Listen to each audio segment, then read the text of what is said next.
Okay, so the talk I'm going to be giving is called Nuclear War as a Predictable Surprise. And the key point of this talk is that nuclear war is just a matter of time.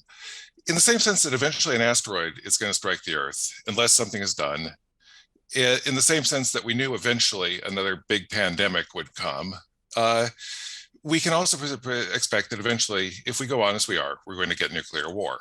But just as another pandemic in the next few decades was widely foreseen, and yet many governments did not take adequate action in order to prepare for it, I'm arguing that the same is occurring, rather not surprisingly, in the case of nuclear war.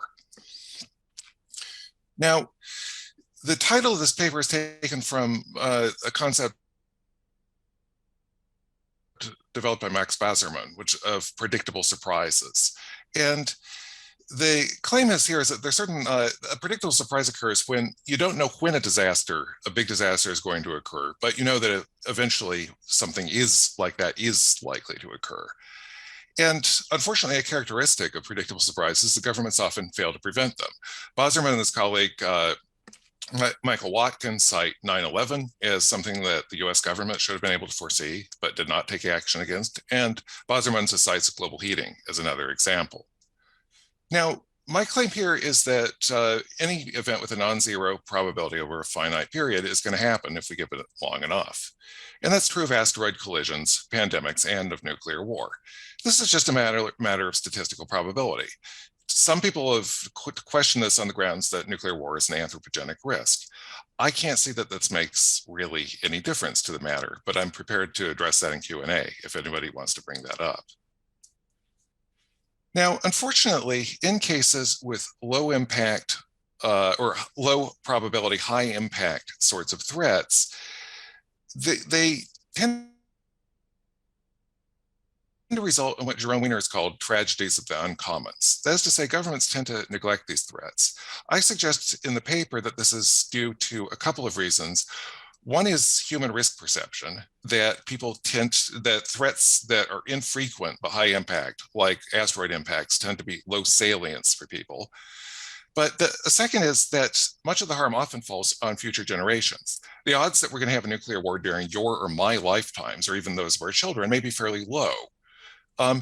And consequently, a lot of the damage is actually likely to fall on future people when it eventually occurs, but it may very likely not be in our lifetimes. This creates incentives for procrastination in dealing with the problem. People tend to react to threats that they themselves have experienced or which lie in recent memory, and nuclear war falls outside of most people's lifetimes.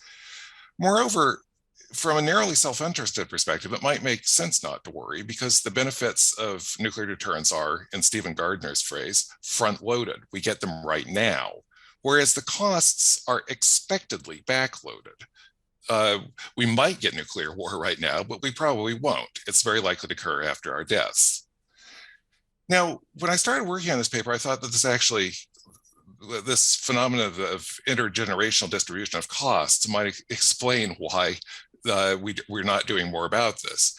But in fact, when you dig into the survey data, and there are a bit of survey data on American public attitudes and quite a lot more on Russian public attitudes toward nuclear war, you find that even in the current period, both the American and the Russian publics perceive a significant risk of war in their own lifetimes. So it's not that they're just simply saying, well, it's going to happen after we're all dead. However, it does appear that they probably don't think it's just around the corner. Unfortunately, that then results in a phenomenon that Chrysula Andreou has written perceptibly about in the case of global heating. It's perceived as a serious problem, but it's a long-term one. And as a result, it never makes it to the top of the political agenda. Governments, decade after decade, proclaim ambitious goals in cessation of the nuclear arms race at an early date and nuclear disarmament, preventing dangerous anthropogenic interference with Earth's climate system, and then they repeatedly defer action to do anything about it. And the paper argues that the risk is that this is going to continue until nuclear war breaks out. We could go on doing this generation after generation. So what's to be done about this? I think it's a difficult problem. One thing is a question of framing.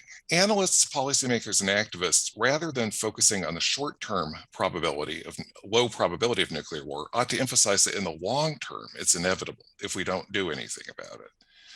A second thing is this, that governments ought to explore forms of deterrence that will at least limit the risk and extent of nuclear war winter if we do have a nuclear war. And Seth Baum has done some very interesting writing on this question. A third is that when international relations specialists make proposals for international reform of some kind, they ought to focus on strategies that could last long enough for really radical political or technological change to occur, such as colonization of other planets, which means, in other words, ways that we might be able to preserve peace for a couple hundred years. And that means, in turn, that international relations research, I think, should prioritize the study of what's known as stable peace. Peace that can occur and has occurred in particular regions of the world for decades or even centuries. The democratic peace research agenda, for instance, is an example of this. And I think insofar as governments fund international relations research, this is what the kind of one thing to which they ought to give priority. Okay, I'll stop there. Here's my email address. I'd be grateful for any comments. And if anybody's interested in seeing the paper, write me. Thank you. Great, thank you very much.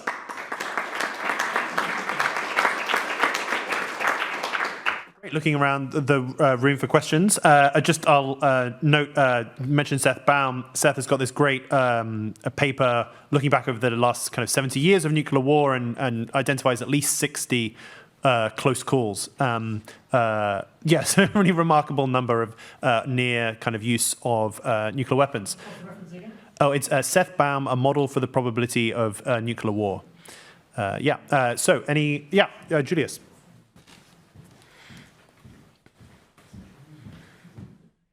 Thank you, Rendall. My name is Julius, previously with CSER and with the project on managing the atom at the Kennedy School. Just one quick comment. I think you rightly mentioned the research of Jonathan Wiener, and his name is Jonathan, not Jerome. And I think I may say that because he was a CSER visitor previously. And I think, you're very right in pointing out the importance of that research. And one other very small comment, apologies for that. Isn't it more the case that we are facing a tragedy of the horizon rather than a tragedy of the uncommon?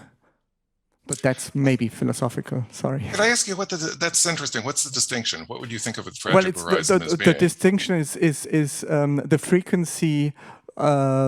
Well, that's a good question. Frequency and time horizon. I think maybe these are two sides of the same coin. But maybe the horizon has to do with political decision making being limited by certain amounts of years of political tenure of jobs. But maybe it's really the same. It's a good question. Yeah.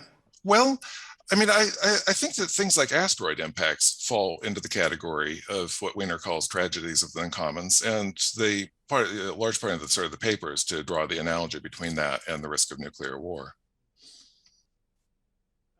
Any other short question from the room? If not, then I would definitely encourage. I'm going to be emailing Matthew and ask questions on the Discord. Thank you so much. Cheers. Thank you.